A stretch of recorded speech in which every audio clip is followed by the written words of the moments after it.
Tomaste mi lugar, llevando sobre ti mi culpabilidad.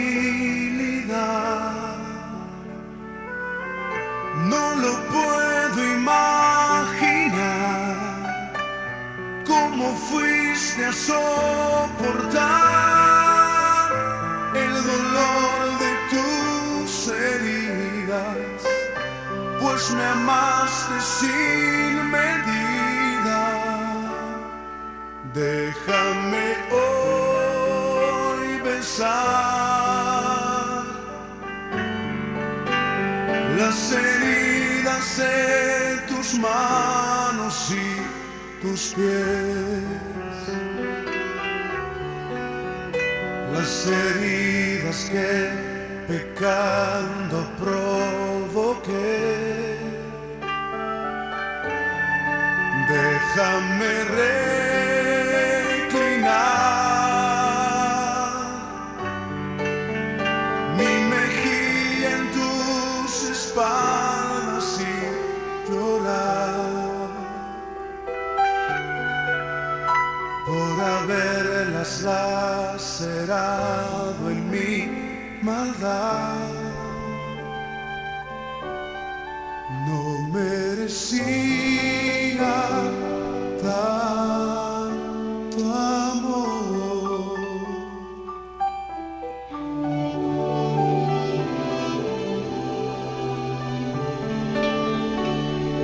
En tu gran amor tomaste mi lugar, llevando sobre ti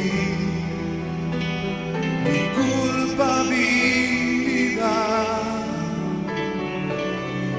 No lo puedo imaginar, cómo fuiste a soportar el dolor de tus heridas, pues me amaste sin medida. Déjame hoy besar las heridas de tus manos y tus pies, las heridas que pecando provoqué. Déjame reclinar mi mejilla en tus espaldas y llorar por haberlas lacerado en mi maldad. Déjame hoy besar las heridas de tus manos y tus pies, las heridas que pecando provoqué. Déjame reclinar mi mejilla en tus espaldas y llorar por haberlas lacerado en mi maldad. Déjame hoy besar las heridas de tus manos y tus pies, las heridas que pecando provoqué.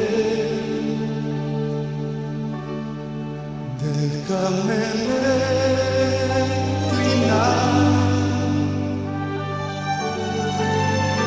mi mejilla en tus espaldas y llorar duelas lacerado mi maldad. No merecía tal. Primer programa, dándole gracias a Dios, y también en segundo lugar dándole gracias a don Juan Sandoval Solís, que me permite usar las instalaciones de su estudio de Jayanca Televisión para poder salir con mi canal en este primer programa. Y este programa es una respuesta a lo que las interrogantes que siempre escucho de que por qué el nivel de moralidad y ética en estos últimos tiempos ha llegado a niveles verdaderamente alarmantes. Pero todo tiene su explicación, y por eso estamos abordando el tema número 1, la relación entre antropología y cristología, basada en el libro de don Luis Berkhoff, Teología Sistemática, página 361. Es importante señalar la fuente. Entonces, la relación entre antropología y cristología. Hay una relación estrecha entre la doctrina del hombre y la doctrina de Cristo. La doctrina del hombre es la antropología, pero es la antropología bíblica, es la antropología que cree que Dios es el que ha creado al ser humano y ha creado todo lo que hay, todo lo que tiene vida en esta tierra. No estamos con la antropología evolucionista que cree que todo se creó de la casualidad. Y si eso fuera así, que todo se creó de la casualidad, tendríamos los que tenemos algo de estudios que mostrar solamente un simple ejemplo, como dijera don Víctor Frank en su libro La voluntad del sentido. La verdad se verifica en la realidad. Entonces, pues, nosotros podemos formular cualquier proyecto, un canal de irrigación, cualquier obra civil, por ejemplo, un edificio de 50 pisos, se puede hacer todo un plan y una memoria descriptiva de esa obra, se puede sencillamente tener absolutamente todos los materiales y todos los implementos para hacer efectivo ese proyecto. Y como la teoría evolucionista dice que todo ocurrió de la casualidad, entonces dejemos todo lo planificado, lo dejamos ahí en el lugar que queremos hacer el proyecto, y sencillamente dejemos que la casualidad haga el edificio. Y vamos a darnos cuenta que ningún edificio se ha hecho, a pesar de que nosotros podemos tener todo el diseño y dejar todos los materiales e implementos, no se produce de la casualidad. Por lo tanto, decir que la vida es producto de la casualidad, decir que el orden macro y micro que tiene el ser humano es producto de la casualidad, es faltarnos el respeto. Y por lo tanto nosotros nos inclinamos por la antropología bíblica. ¿Y qué hace la antropología bíblica? Se ocupa del hombre, del ser humano, considerándolo creado a la imagen de Dios, dotado de verdadero conocimiento, justicia y santidad, pero despojado de su verdadera humanidad y transformado en pecador al transgredir la ley de Dios. Señala al ser humano como una criatura de Dios sumamente privilegiada, que posee algunos rasgos de su gloria original, pero que perdió su derecho de primogenitura, su verdadera libertad, justicia y santidad originales. Y es verdad, hemos perdido la primogenitura sobre la creación. Y entonces nosotros diremos, ¿cómo así? ¿Cómo es que hemos perdido la primogenitura? Utilicemos el griego para entender la palabra primogénito. Colosenses, en el capítulo 1, versículo 15, dice que Jesús es primogénito de la creación. Entonces aparecen por ahí mucha gente que dice, Jesús es un ser creado. Y entonces si nosotros observamos en griego qué palabra se utilizó y qué palabra se debió utilizar para definir que Jesús era un ser creado, se debió utilizar la palabra prototitos. Pero sin embargo, en esa cita dada, como también en el Salmo 89, versículo 20, primogénito es un título de supremacía sobre toda la creación. O sea, Jesús es el creador, pero también al hombre se le dio primogenitura. ¿Por qué? Porque el ser humano está por encima de todos los seres creados. El ser humano está por encima de todos los seres creados. Y como decía don Víctor Frank, la verdad se verifica en la realidad, pero si nosotros verificamos en la realidad, todos aquellos que quieren sacar de escena a Dios, prácticamente han hecho de que perdamos el título de supremacía, porque actualmente en algunos países, y eso está de moda y viene, y como es una moda, viene sobre toda la creación, sobre todos los países, ahora hay leyes que protegen a los animales por encima de los seres humanos. El ser humano ahora es incluso en algunos lugares inferior a los animales. Los animales tienen los derechos protegidos, el ser humano no. Y la prueba es que tenemos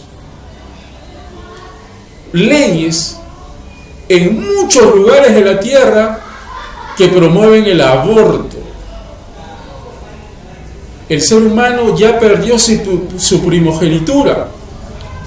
Ahora, con el San Benito, que dice, no, la mujer tiene derecho de hacer con su cuerpo lo que quiera, sí, con su cuerpo, pero no con un neonato, que es un ser humano. Y como el ser humano perdió su primogenitura, ha perdido sencillamente su supremacía, un animal cualquiera tiene más derechos que un neonato. Y a los que promueven eso, yo solamente les haría una pregunta.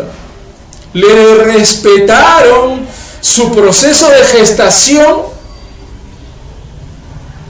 Y evidentemente que la respuesta es sí, porque están vivos.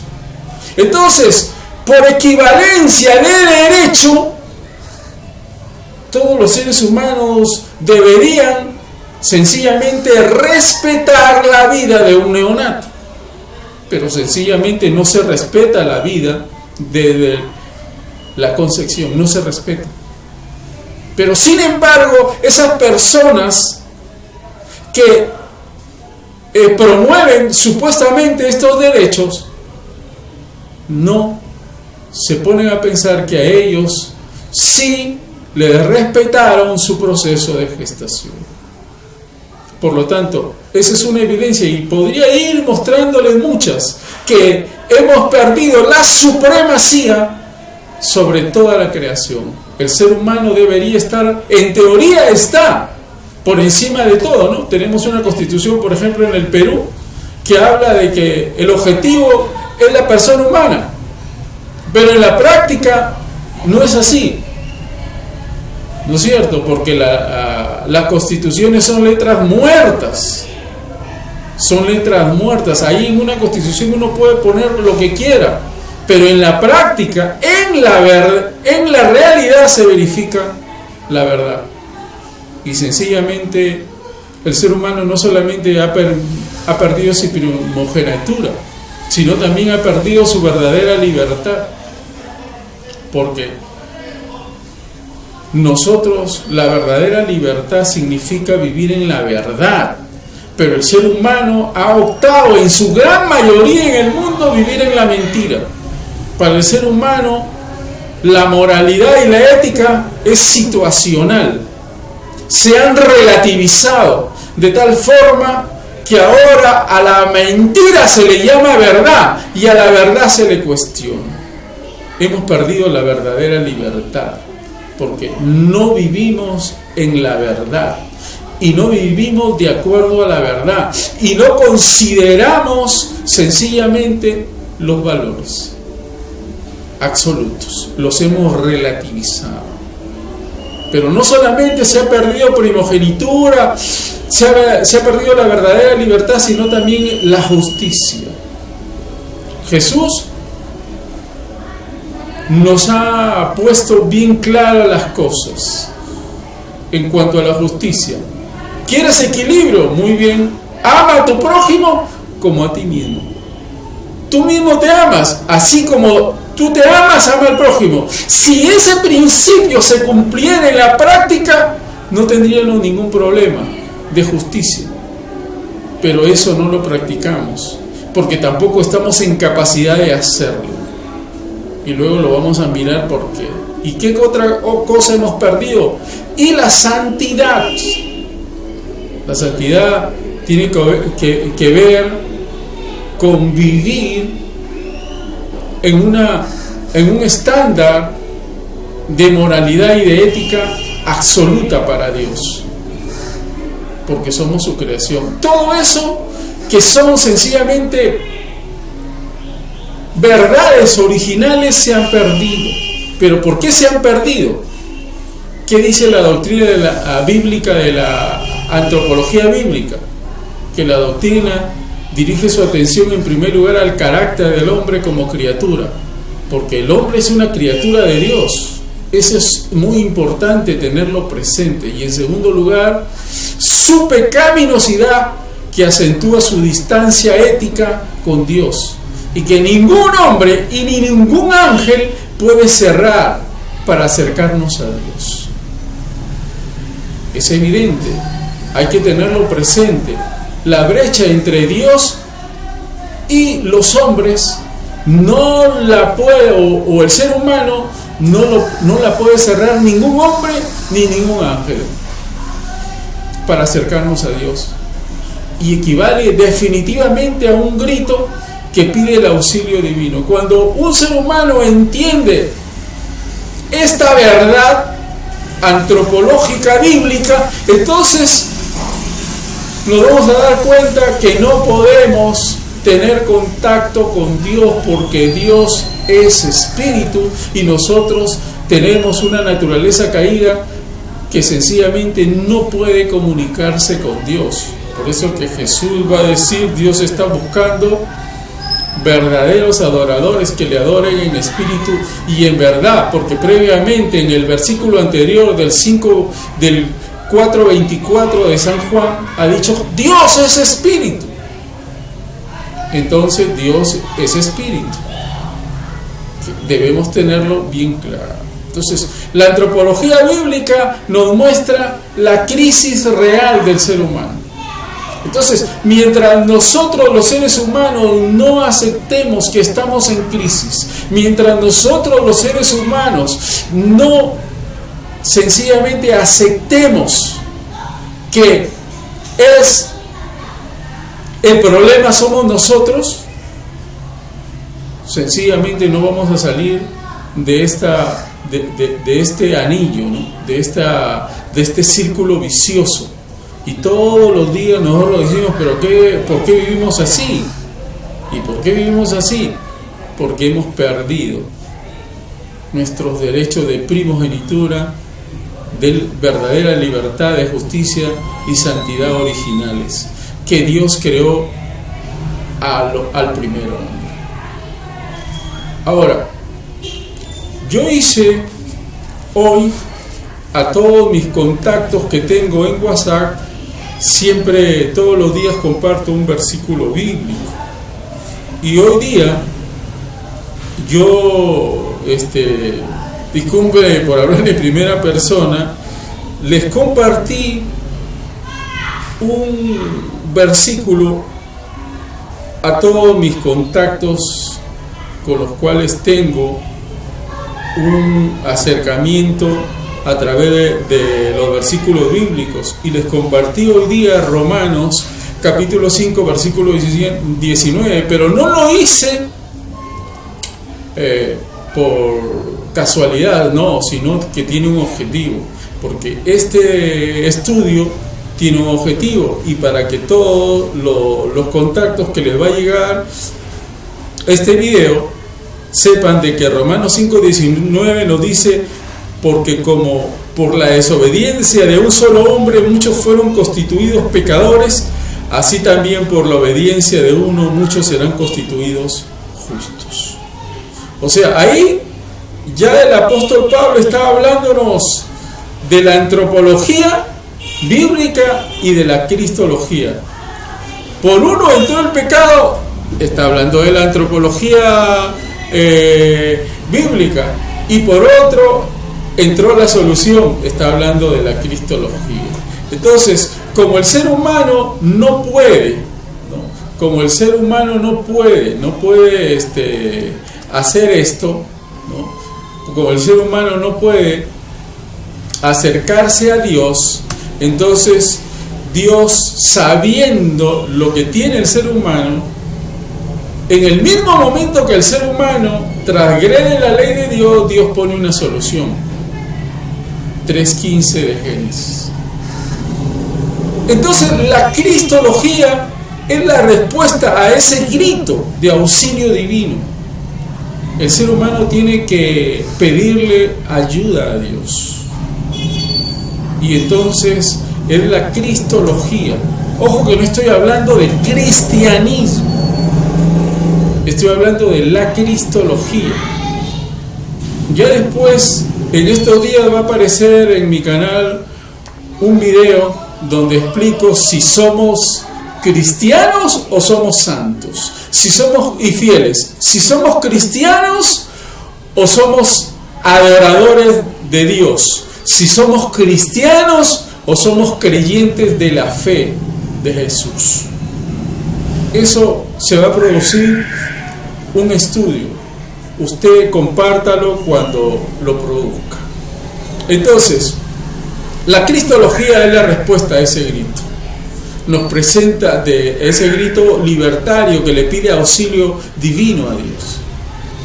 Nos presenta a Dios acercándose al hombre. Esa es la clave.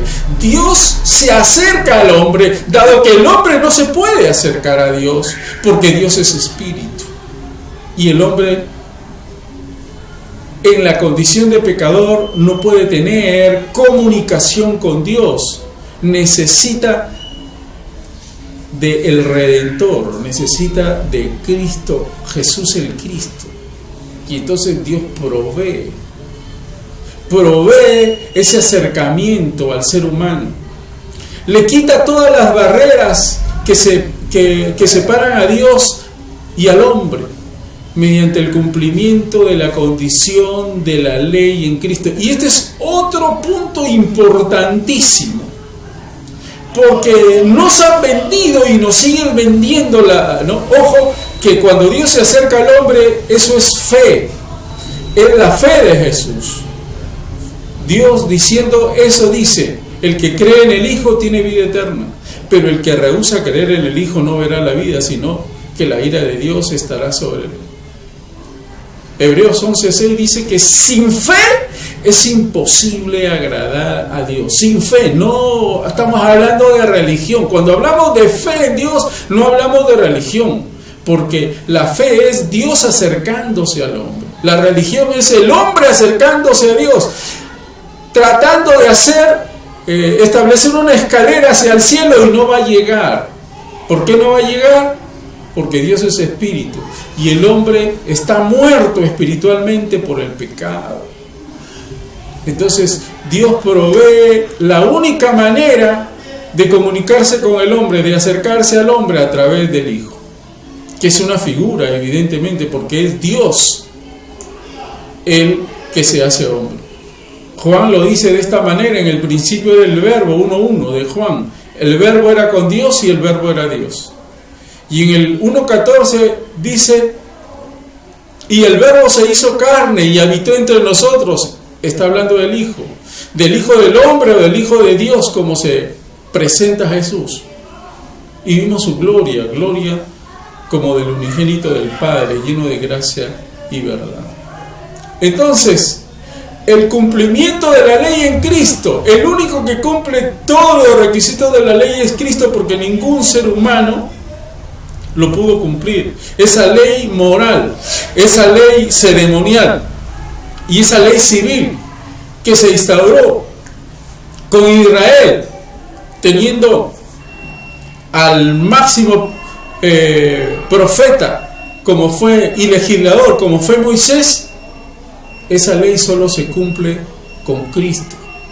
Por eso es que Pablo, escribiendo a los Gálatas, va a decir que la ley fue una nodriza, que la ley fue sencillamente una institutriz, que la ley fue un ayo hasta que viniera Cristo. Y cuando vino Cristo terminó con la demanda de la ley. En el capítulo 7 de Romanos va a poner la analogía entre la ley y la ley del matrimonio. ¿Y quién le pone fin a ese sistema? Cristo Jesús. El fin de la ley es Cristo. Entonces, otros le han querido dar otra explicación y nos quieren vender que el ministerio de Moisés, nos quieren hacer regresar al ministerio de Moisés e imponernos una ley. Por eso es que Santiago dice: el que pretende cumplir toda la ley y solamente no cumple un solo punto de la ley, está condenado, porque sencillamente el ser humano no puede cumplir ese sistema de leyes que se estableció en el Antiguo Testamento. El único que lo cumplió fue Cristo. Entonces, como Cristo es el que nos libera de ese pacto. Y por eso es que Cristo, cuando Él está en la última cena, antes de ir a la cruz del Calvario, Él levanta el cáliz y dice: este es mi sangre. Cuando levanta el cáliz: este es mi sangre del nuevo pacto. Está hablando de un nuevo pacto, porque el pacto antiguo fue con Israel, con esa ley, y tuvo como señal el día de reposo. Pero ahora el nuevo pacto tiene como señal la circuncisión. Pero la circuncisión, ¿a dónde? Que es la nueva naturaleza. Lea Colosenses en el capítulo 2, ahí arriba del versículo 11, ahí habla que la señal es la nueva naturaleza. Por lo tanto, eso fue lo que le dijo Jesús a Nicodemo cuando Nicodemo fue a verlo. Jesús le dijo a Nicodemo: tienes que nacer de nuevo, o sea, tienes que nacer del Espíritu. Tienes que nacer del Espíritu para que el Espíritu venga y more en ti y puedas tener comunión con Dios. Entonces nos restaura esa bendita comunión con Dios. ¿Quién? El Señor Jesucristo. Finalmente, estoy terminando. La antropología bíblica dirige su atención a la provisión de gracia de Dios para que un pacto de amistad con el hombre y para una vida bendita de comunión con Dios. Y Dios en realidad hace un pacto de amistad con Abraham. Por eso es que nosotros a Abraham le decimos: es nuestro padre Abraham, el padre de la fe. como habla el apóstol Pablo en el capítulo 3 de Gálatas, los primeros versículos. Y por eso es que Jesús relata en la parábola del rico y Lázaro, habla del seno de Abraham. Entonces, la comunión se restaura cumpliendo el pacto de la ley, y lo hace solo Jesús. Y Jesús nos da un nuevo pacto. Entonces, ese nuevo pacto resulta efectivo en y por medio de Cristo, nada más. Por eso es que el ser humano tiene que tener su unión con Cristo. Si el ser humano no tiene su unión con Cristo, entonces está en graves problemas. ¿Por qué el ser humano dice: yo por qué me tengo que ir al infierno? Es que ese es el pecado de muerte, pues. La fe de Dios acerca la fe de Jesús a cada ser humano y le dice: el que cree en el Hijo tiene vida eterna, pero el que rehúsa creer en el Hijo no verá la vida, sino que la ira de Dios estará sobre él. ¿Y cómo lo dice Juan en su primera carta, en el capítulo 5, arriba del versículo 9? Hemos recibido el testimonio de los hombres y no nos hemos inmutado y lo hemos aceptado. Pero el testimonio de Dios, que es mayor al testimonio de los hombres, no lo queremos recibir. ¿Y cuál es el testimonio de Dios? Me dirá usted. El testimonio de Dios es que en su Hijo Jesucristo hay vida eterna. El que cree en el Hijo lo hace a Dios verdadero, pero el que rechaza al Hijo lo hace a Dios mentiroso. Yo le pregunto, ¿usted cree que Dios va a hacer entrar al reino de los cielos a quien lo declara mentiroso? Entonces, si usted ha rechazado a Cristo, no lo ha aceptado a Cristo en su vida, usted está diciéndole a Dios que Dios es mentiroso, porque Dios está testificando en todos los fueros, a través de toda la historia, que el único que restaura la comunión con Dios es Jesús el Cristo. Jesús el Cristo es el único que restaura la comunión con Dios.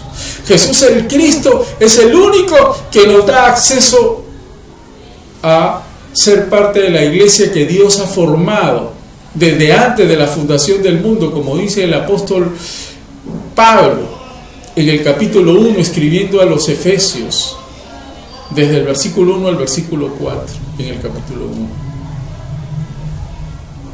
Entonces, el nuevo pacto solamente se hace efectivo en Cristo, y estás llamado a tener nuevo pacto.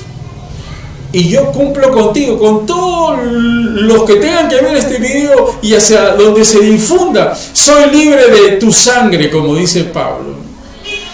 Cuando me veas entrar, se me abran las puertas de la muerte y pase al seno de Abraham a esperar el final, tus gritos no me van a conmover cuando me digas: ¿por qué, Jorge, no me dijiste si tú eras ahí conciudadano en Jayanca? ¿Por qué no lo dijiste? ¿Por qué fuiste malo? Te lo estoy diciendo ahora. La única manera de restablecer nuestra bendita comunión con Dios es a través de Cristo. Y aquí no es asunto de religión, es asunto de fe. Y la única fe verdadera es la fe en Cristo. Las demás fe no sirven. La única fe verdadera es la fe en Cristo. Termino diciendo lo siguiente: Cristo tipificado y predicado en el Antiguo Testamento como Redentor del hombre. Todo el Antiguo Testamento tiene tipos de Cristo, que es el Redentor, y que va a redimir al ser humano y le va a permitir la comunión bendita con Dios. Vino en la plenitud del tiempo. ¿Qué significa? Vino cuando el tiempo se había cumplido, y vino para ser el Salvador y el Redentor, para hablar, para habitar entre los hombres y para hacer efectiva una reconciliación eterna. Porque en la horizontalidad nosotros ponemos las leyes y las modificamos, pero en la verticalidad que controla a Dios, Dios es el que impone. Quédese con esto. Dios no tiene asesores. A Dios nadie le enmienda la plana, usted crea o no crea, a Dios no le enmienda la plana a nadie, porque Dios se mueve en función al consejo de su propia voluntad.